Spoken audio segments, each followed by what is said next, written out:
Hi everyone, সবাই কেমন আছো? প্রচণ্ড ঠান্ডা পড়েছে আর এই ঠান্ডায় কিন্তু আমরা বাড়িতে বসিনি, আমরা কিন্তু বেড়াতে বেরিয়ে পড়েছি। অ্যাকচুয়ালি এটা ডিসেম্বর মাসের একটা আউটিং ছিল, বোনই এসেছিলো আমার কাছে, তো আমরা সবাই মিলে বেড়াতে বেরিয়েছিলাম, ঘুরতে গেছিলাম। তো রাস্তায় বেরিয়ে আমরা সকালে সকালে খেয়ে নিয়েছিলাম চপ বেকনি দিয়ে মুড়ি।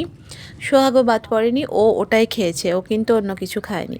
অ্যাকচুয়ালি বেড়াতে বেরিয়ে কী খাচ্ছি না খাচ্ছি অত হিসেব করে ক্যালকুলেট করলে হয় বলো? তো আমরা কিন্তু ভীষণ মজা করেছি আর দুই বোন মিলে একটা গানও গেয়েছি।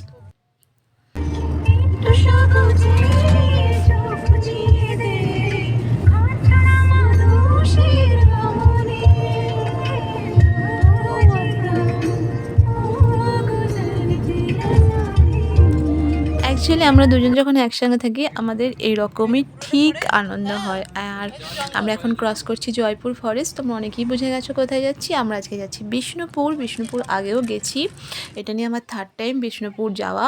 অ্যাকচুয়ালি বিষ্ণুপুর এত সুন্দর লাগে, অনেক পুরনো শহর, বিশেষ করে এখানকার মন্দিরের যে টেরাকোটার কাজগুলো।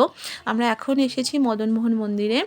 তো এখানে যা যা আছে রাসমঞ্চ, জোড়া মন্দির, সব কিছুই আমরা ঘুরবো আজকে প্ল্যান করেছি। আর সব কিছুই তোমাদের সঙ্গে শেয়ার করব। তো বিষ্ণুপুর ব্লগের প্রতিটা ভিডিও অবশ্যই দেখো। আর আমাদের এই দুই বোনকে কেমন আজকে লাগছিল সেটাও কিন্তু কমেন্টে জানাতে ভুলো না।